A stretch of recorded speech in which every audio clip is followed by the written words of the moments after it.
Super Smash Bros. Is the de facto most popular and most impactful platform fighter, a spin-off fighter genre, we have ever seen. And it's been that way for 20 plus years over multiple titles. While many competitors would enter the ring, including some boasting the likes of Nickelodeon, Sony, and even the Teenage Mutant Ninja Turtle franchise, but none would leave unscathed, with Super Smash Bros. Having knocked out all of their competition, or more accurately, knocked them off the stage. MultiVersus was supposed to be different. Strange energy signature detected.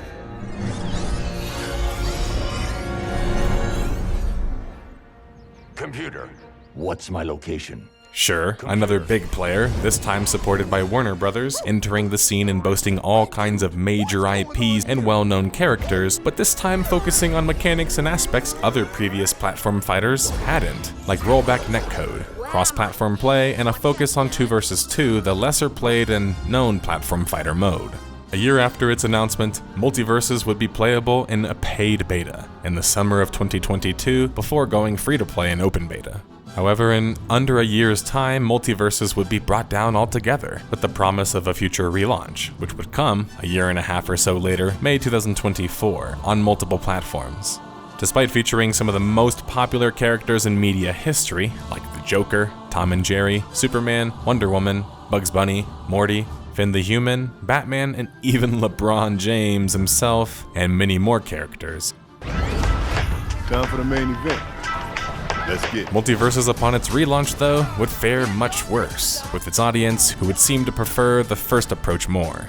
Although the Steam numbers for MultiVersus had been dropping quite rapidly, going from a whopping 153,000 players to 1,800 peak, it was still quite surprising for a title with crossplay enabled to announce its shutdown January 2025, a mere half year after its relaunch.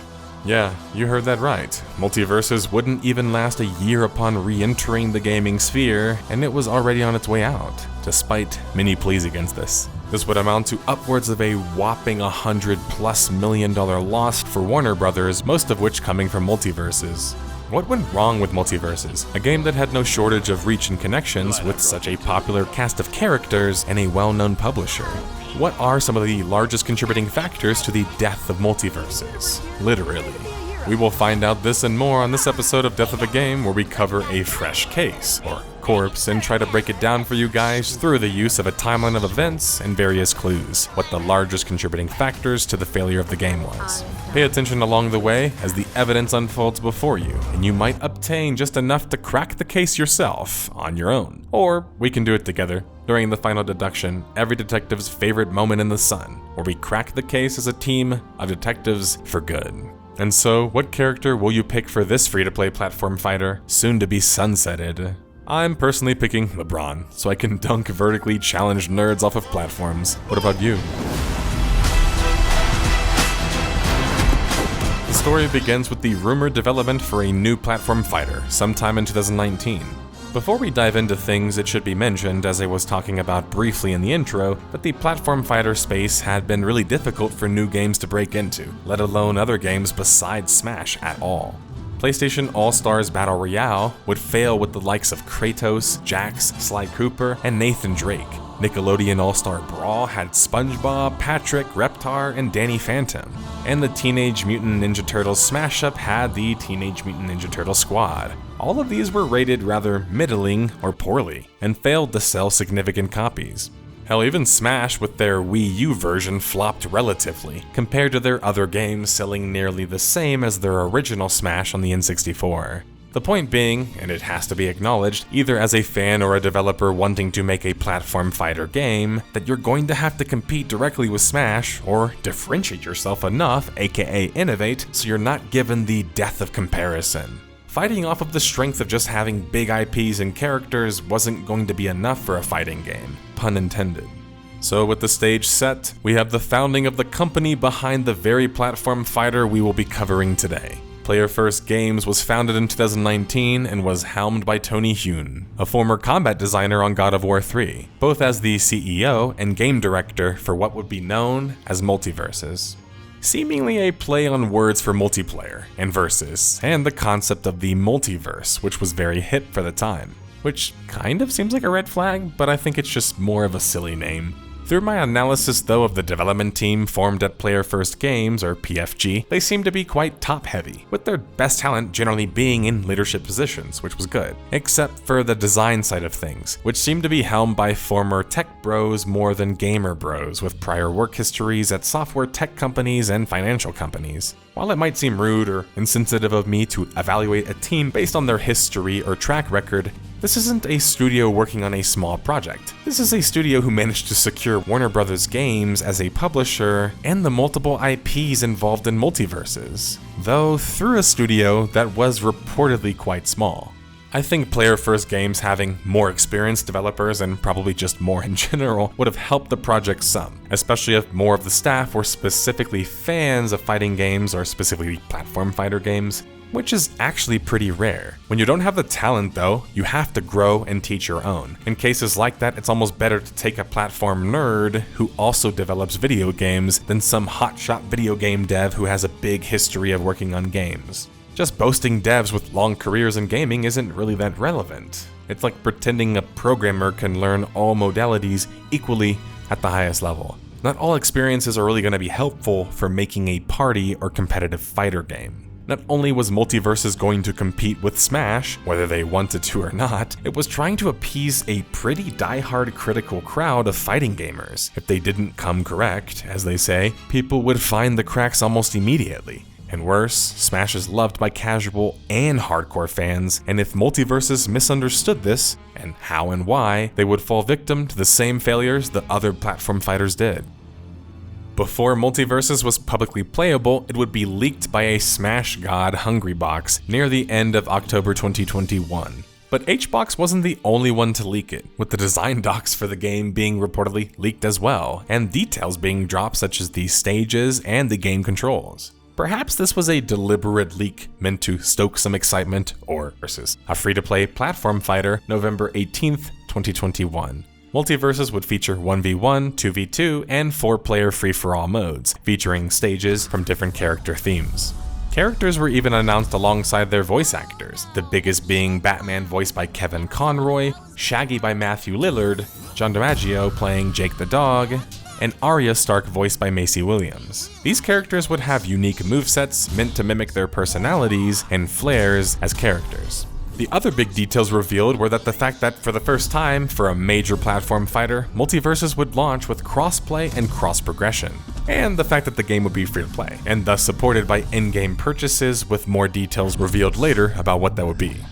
MultiVersus would enter its closed alpha quietly mid-May 2022, only to a select few. Shortly after, in a bit of a bizarre turn of events, in my opinion, MultiVersus would start selling founder packs to get access to the beta that would then follow the alpha, ranging from $35 to $90 USD. This was strange to me, or at least a bit confusing, because founder packs are usually for companies that are small and trying to accrue funding, and PFG seemed like they already had that squared away, right? I mean, their offices are in LA, the average pay for a developer in this area is easily over half of 6 figures, and closer to 6 figures, but PFG was actually a pretty small company themselves, which made founders packs actually kind of make sense, but did them handling MVS make sense? Founders packs feels a little bit grassroots, and you would think that the developers handling something like MultiVersus wouldn't really be grassroots. This probably contributed to why the open beta would feel like a launch for some players. But to be fair, these founder packs would offer you the ability to purchase characters with the tokens that you would receive. But what if it's too easy to get the characters whenever the game would come out? Well, then your value wouldn't really be worth it, right? And would just a year or less be enough to build a hype cycle for a brand new platform fighter, even if it has existing IPs? I mean, for reference, that's the same timeline that Smash Ultimate had, but it had 20 plus years of background and 4 to 5 different games. But PFG was already bragging about having rollback netcode as famous in the top fighter games, something that even Smash didn't have, and a focus on 2v2, which was unique for the time, and even compared to the Smash franchise. Open beta would drop July 26th, 2022 on Steam, and it's at this time that we can start tracking the population for the game, on PC at least. 2 things. First, the population was really impressive, peaking at 154,000 players and reaching an equally impressive 66,000 concurrent. This is one of the larger fighting game audiences that we have ever seen on Steam, let alone for a platform fighter. Second thing being, well, Player First Games was playing a bit of a shady angle, or maybe unknowingly were. They were dubbing this a launch of an open beta, yet most of the fans and press coverage were treating it like an actual launch, having reviews and impressions, and the game was also selling microtransactions. So by all intents and purposes, this was already being treated like a launch. The open beta thing feels like a bit of a way to avoid criticism, but what if it really was an open beta to PFG? And they just didn't really communicate that very well. Because the open beta, July 26, 2022, was treated like a launch by the media, and this is reflected in the fact that the majority of the game critical reviews come from this time, and this is reflected on aggregate review website Metacritic, with a 75 out of 100 from 20 different critics. Rock Paper Shotgun was positive in their impressions of MultiVersus, calling it a Super Smash-like and a decent one at that, though unpolished by comparison to Smash itself. Remember the death of comparison? It's going to be a recurring character at this point in the series, and it already is, let's be honest, and it is inescapable in certain genres. And in platform fighters, Smash is that boogeyman. And Smash Ultimate wasn't just polished, it had like 100+ stages, a full single player, and a bunch of other ways to play the game. And remember when I said it doesn't take us nerds long to break games, especially MMO or fighting game nerds? This is like a different breed of nerd, let's be honest. Players would find out pretty quickly that MVS was different from other fighting games in a crucial and negative way. The priority system in the game, or lack thereof, was a serious problem. This would be made apparent as early as the open beta, and it made the game more spammy, harder to understand what was going on, and a worse fighting game by conclusion. The lack of polish would also take form in other ways, such as a lack of continuity and a feel with the characters. Let's take Shaggy as an example. He's described by the team of PFG themselves as a base balance character in MVS. His moveset is a combination of random moves, though, from popular characters in Smash, like Captain Falcon, Cloud, and even Mario's uppercut. It's quite random, and I don't really get why. None of the moves really feel Scooby-Doo, and trust me, I was obsessed with Scooby-Doo as a kid, including even the sandwich move, which is what everyone's going to use as an example. I mean, I don't see how throwing a sandwich feels very Shaggy-like. What part of the series did Shaggy start throwing his food? Wouldn't it make more sense for him to eat it to power up, which he then does Super Saiyan style anyway for some reason? I mean, I guess just memes. And you know what? I'll say it. Even if I have to be that guy, you know. Where is Scooby? Why wouldn't Shaggy be like the perfect character for a double character, even if Scooby's just used for like specials or taunts? The character design in MultiVersus isn't bad, but it feels quite milquetoast. I mean, the animations are pretty cool, and the graphics are actually pretty good, but it's almost like in the other aspects they were scared to fully commit to delivering the character with their personality in a platform fighter environment. Take Kirby in Smash. He plays exactly like he does in his own games, just in a platform fighter sense now. There's no confusion about what Kirby's moveset's gonna be. You know he's gonna eat people and eat things, and everything feels intuitive by comparison, because all of his abilities are when he eats things in the video game. Nintendo set this near impossible standard with Smash, and MVS not differentiating enough would make that a lot more obvious. GameSpot was way more positive than most critics, giving MVS an 8 out of 10 and calling it a Super Smash hit. The only issues GameSpot would cite would be the need for a premium currency to skip the grind needed to obtain characters as normal and free-to-play games, and the occasional online issues due to the connection. GameSpot really enjoyed how much MVS, name relevant and all, focused on 2v2 and thus team play. Most platform fighters didn't, especially competitively, reasons largely being the difficulty of the balance and how the games aren't balanced for 2v2, they're balanced for 1v1, and not really balanced for the other party modes. 2v2 is also really hard to watch, by the way. Season 1 would start in the fall of 2022 and would add new characters like Rick, Morty, Black Adam, and even Stripe. And it would also add new modes like Classic Arcade and Ranked. Classic Arcade was kind of like a poor man's single player for MVS, which would allow you to fight against different CPUs across different challenges.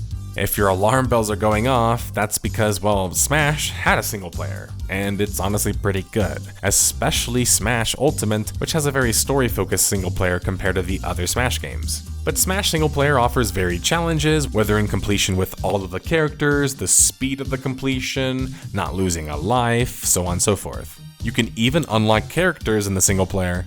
MVS not having a single player and not leveraging any of the powerful IPs that they had in that sense, while I struggle to call it a mistake because it's a design decision, I think it puts a bit more pressure on the multiplayer to function above average since it lacks replayability and content by comparison. But it should be stated that Smash was a Nintendo game and a Nintendo platform game. MVS was reaching an all-new PC audience, which kind of seemed like a good thing, right? But it wasn't the same audience that Smash Ultimate created, right? Or the Smash series did. Many PC players didn't even play fighting games and didn't have the LAN mindset common in fighting games. These players were going to be in for a rude awakening of skill differential and the competitive focus of a fighting game. I liken fighting games more to like martial arts, which are not very popular for most people, because you basically have to repeatedly get smashed until you get better.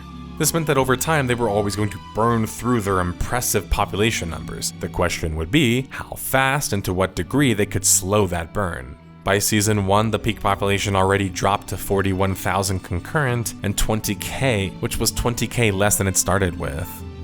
By 2 more months, you would have a new season, as common with live service games, which MultiVersus was.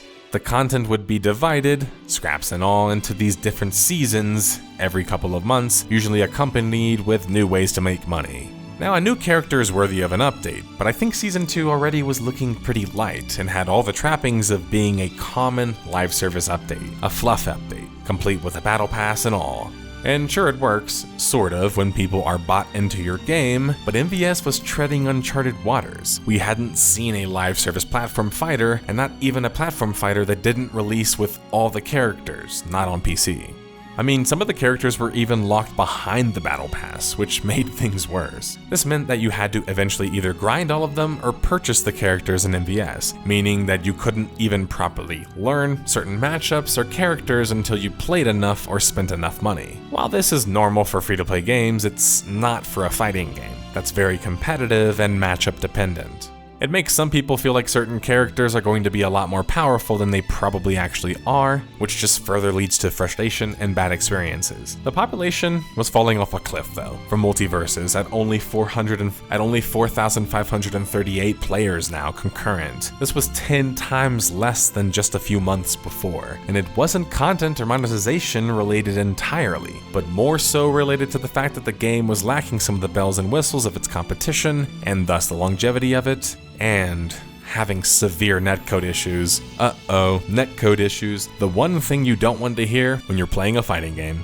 Can make or break a fighting game, especially one built on an online scene since it was a new game without a LAN scene kind of built in. The netcode was so bad that players were reporting freezing, desync, and inconsistent matches. While the rollback netcode was highly advertised, it wasn't ready yet, and was likely contributing to worse outcomes, at least ones that weren't necessarily great. On top of the lack of priority system in the game, and one more thing that we haven't mentioned, and one more major issue we haven't mentioned, the hitboxes. The hitboxes were also very problematic, leading to attacks that would seem like they would land and then they wouldn't land, and vice versa. Worse, combine this with the priority system and suddenly you have people spamming low-risk fast attacks with hitboxes that weren't even entirely clear. Imagine the frustration as a new player being killed by things you both don't understand and are inconsistent. Things would get so bad for MVS already that even outlets were reporting their drop of players now down to a mere 1,300 players concurrent. And 1 month later, coming as a complete shock to just about everyone on the internet, including myself, even those not actively playing the game, like myself as well, PFG would announce that they would be ending the open beta, which would come as a shock to people because they thought it was a full release. PFG would be bringing down MVS and planning for a relaunch the next year. This was after months of rather bare-bone updates, including the most requested game-hurting ones. The fan reaction was understandably wild. Fans were shocked at how fast the game was brought down and how they were forced to wait for the game to come back, if it did, a year later. This was after already being bought into the game, whether financially or time-wise. It was even stranger because the game was already releasing seasons and new forms of monetization. It was a puzzling scenario, but my steel man, aka the best way I can look at this argument for PFG, is that perhaps they realized how crucial the issues were at hand and felt that there was no other choice or option. But then that begs the question, If they knew that, how did they miss it before going into open beta in the first place, especially after they had an alpha? It's not a good look when players are finding crucial issues with animations, hitboxes, and netcode before you do, because the consequence is people leaving your game and never coming back. But PFG would commit to fixing these issues and would come out with the developer series of videos with new information concerning what the biggest changes planned for the relaunch of MVS was, like the combat and netcode refactoring. With these two major changes, all else be damned, MVS would have a good shot at plugging some of their other holes. I just wonder what Ganon's up to and doing better than they did before at maintaining the players. There were more issues than just these to fix, however, making MVS's road to recovery a rocky one. We've rebuilt the game from the ground up to support our new netcode, to provide consistent, world-class online play, so every hit, dodge, and batarang will be delivered with pinpoint accuracy. There'll be consistent game performance no matter what platform you're playing on. There'll be new attacks and combat mechanics for each character, putting more skill expression in your hands. Right before the relaunch of MVS, and PFG would show off some of their new casual modes, mimicking some of the famous modes present in the Smash Bros. Series, like Break the Targets. That means, though, that they launched technically incomplete, right? Some, like the Rolling Stones, were even just asking outright bluntly, which I appreciate, who was MVS even for? With characters ranging from Bugs Bunny to Jason Voorhees, the target audience was all over the place. I mean, what kind of parent would want their kid to play a murderous villain? Take your best shot. Motherfucker.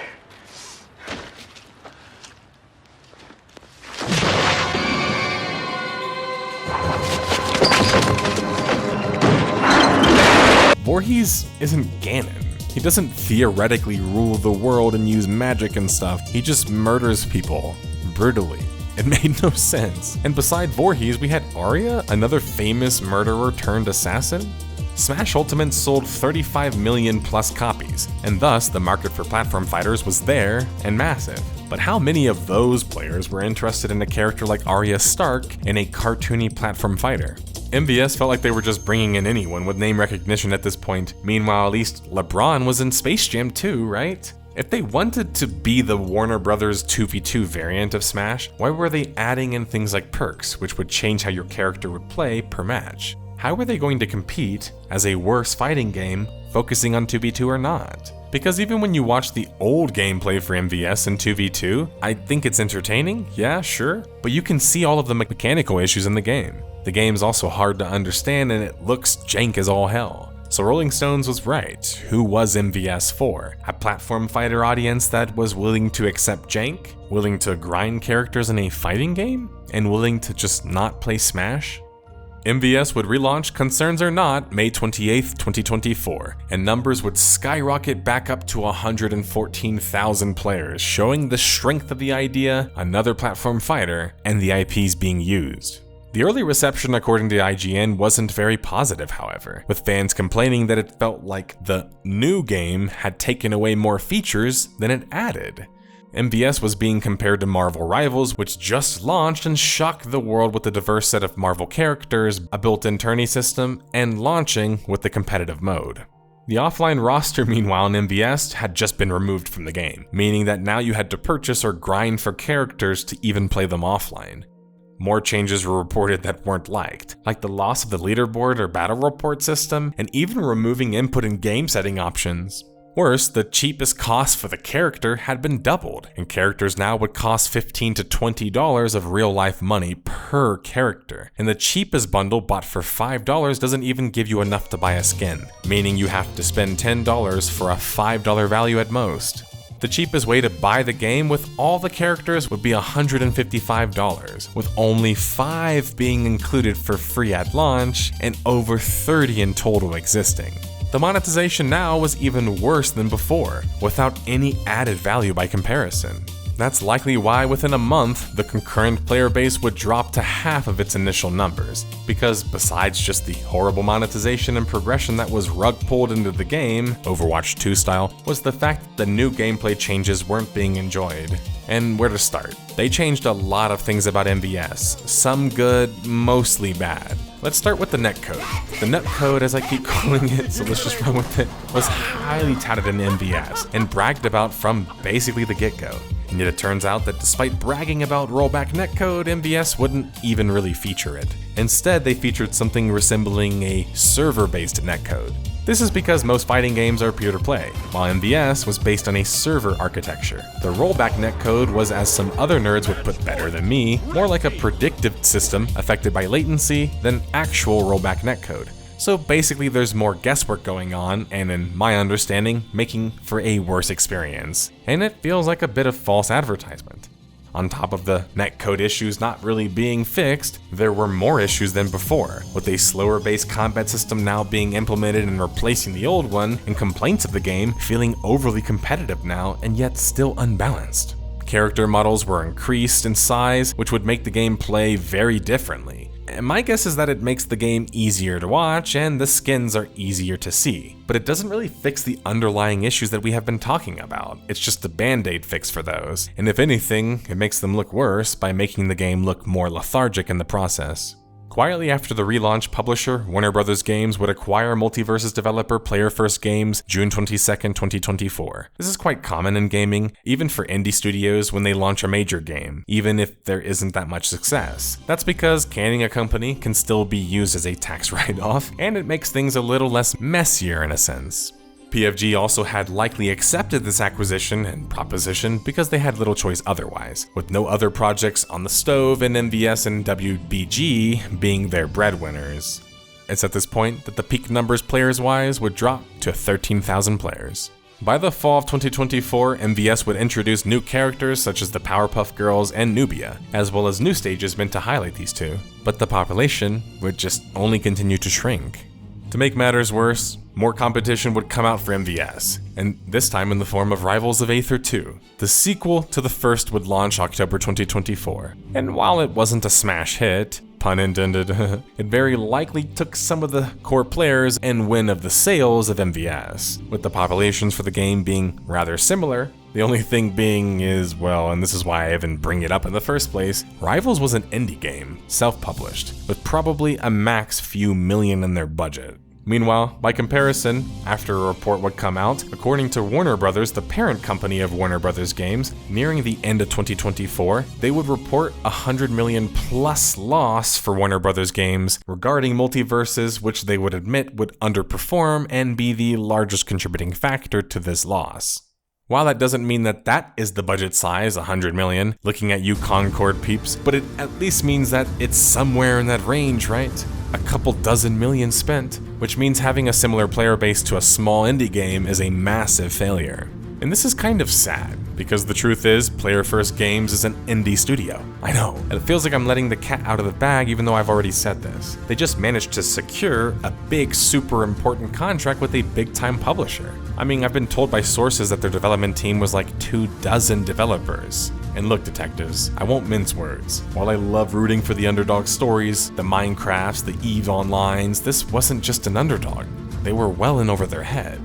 If you scroll through their Moby credit page, you can see what I'm talking about.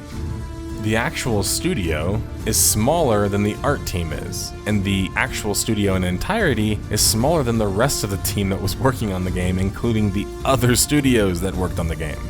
This wasn't a David versus Goliath here, it was more like a few Goliaths versus David, and they all played on the same team. Thinking that you could compete with a Super Smash Bros. Franchise, a 40 million plus copies sold series with multiple game entries over the course of 2 decades isn't just overly ambitious, it's delusional. It's taking on a challenge that you nearly never could have bested.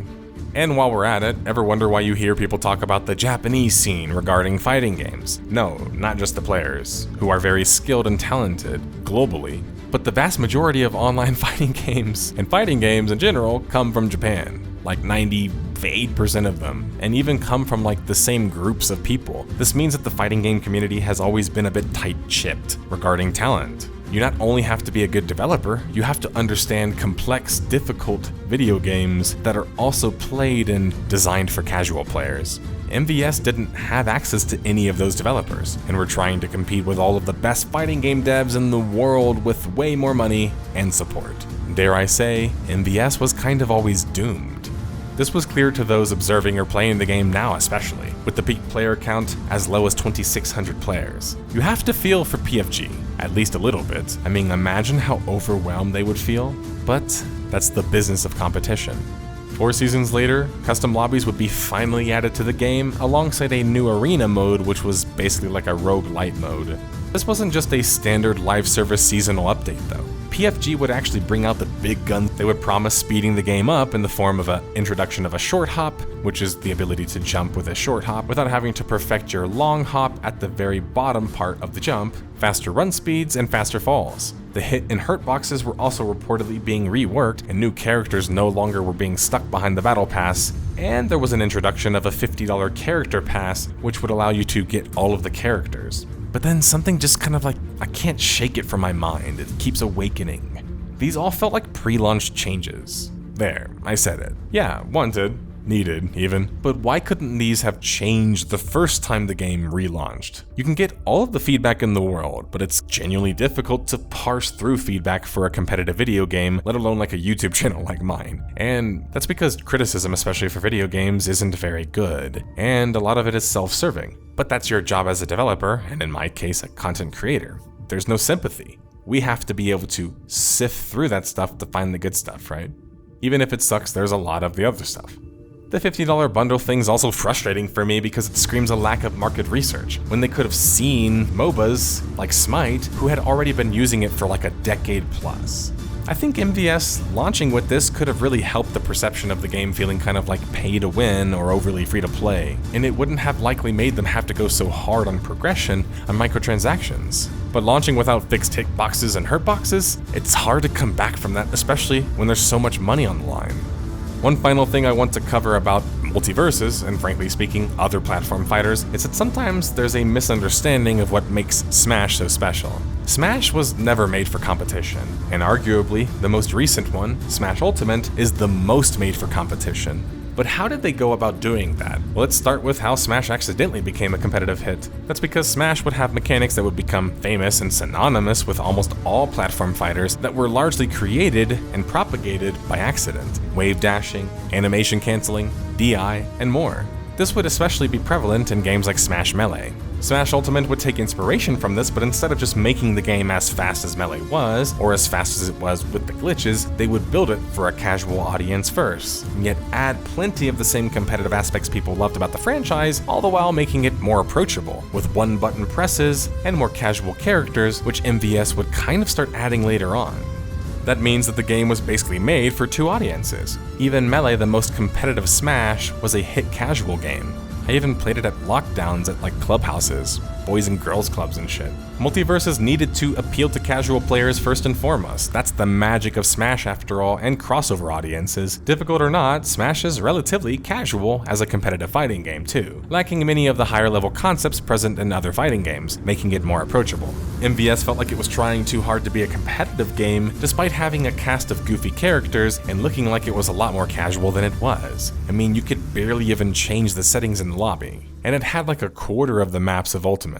While MVS would add changes to combat later on, making good first impressions is super important with multiplayer games that take a long time to sink into them to get good at them, like fighting games. If players feel they don't have a chance, and the game isn't fun outside of competition, they're not gonna come back. Burning through their budget and out of lives, knocked off the platform too many times, detectives, PFG would announce that they would be shutting down MultiVersus later in the year. The reasons cited were essentially a lack of success, which was apparent to all at this point sadly. MultiVersus is being brought down again, later in May of 2025, for good this time. But wait, that wasn't the end of the story. Following the major Season 4 changes, the fanbase would start crying out in outrage as they would express enjoying the game more than ever before, or at least more than they did in the previous relaunch. This was picked up by multiple media outlets, but sadly is not really reflected in the player count of the game. That doesn't mean that the reports aren't true, but it means that players are just moving on. I mean, maybe they could bring the game back in some sort of fashion, but PFG was just acquired, and the chances of MVS living past its shutdown date, especially with all of those licensing deals and stuff, is pretty close to zero. Still, it was quite sad. While Smash is a top game, and competition is good, as it makes even Smash a better game, seeing MVS, arguably Smash's biggest competitor yet, reaching its best state when nobody was around to play, see it, or enjoy it was a little tragic.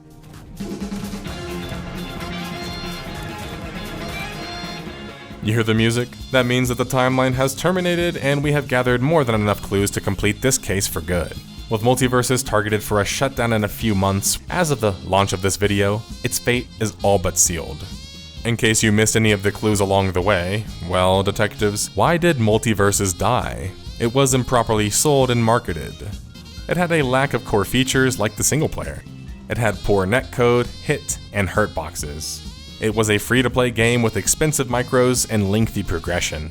It had a failed relaunch where they changed the entirety of the game. I mean, players call the relaunch akin to a mobile game. It had a lack of players, simply speaking. PFG was just out of their league, you know? Like that Franz Ferdinand song. Out of my league, you heartbeat racing, I'm nothing just a... Anyway, brawling with Bugs Bunny, LeBron, the Powerpuff Girls, Batman, and all on the same screen is certainly a sight to behold and a wild experience, both to play and even just imagine, right? And I don't think that any of us would have predicted this or these crossovers in a platform fighter. There really is something fun about MultiVersus, somewhere deep in there, and perhaps that essence could have been refined more into something that lasted longer than just a few months, whether that meant being better at what they tried to do, or being more broadly accessible as a game, as I kind of mentioned. But it feels like despite what the game shows on the exterior, big names and a big name publisher, MultiVersus was a bit of an underdog from the start, than a true competitor to Smash, which feels crazy to say given the stakes that were at play. But I think that it gives a real feeling that crossover games won't ever stop, and still have an incredibly high chance of not doing well in spite of that. Look at the contrast of MultiVersus and Marvel Rivals. Both starting with but both boasting big IPs and well-known characters. Meanwhile, Marvel Rivals has become the team shooter of the world, and MultiVersus is fading away. While these might seem worlds apart, or multiverses apart, by comparison, Marvel Rivals focused a lot more on casual play, and just saying, you know. Detectives, if you played MultiVersus and you think that there are more reasons why it died that I missed, or you have experiences you'd like to share, positive or negative about the game, let me know in the comments below. Thanks for watching. I don't know what you had in mind, but here we stand on opposing sides. Let's go to war.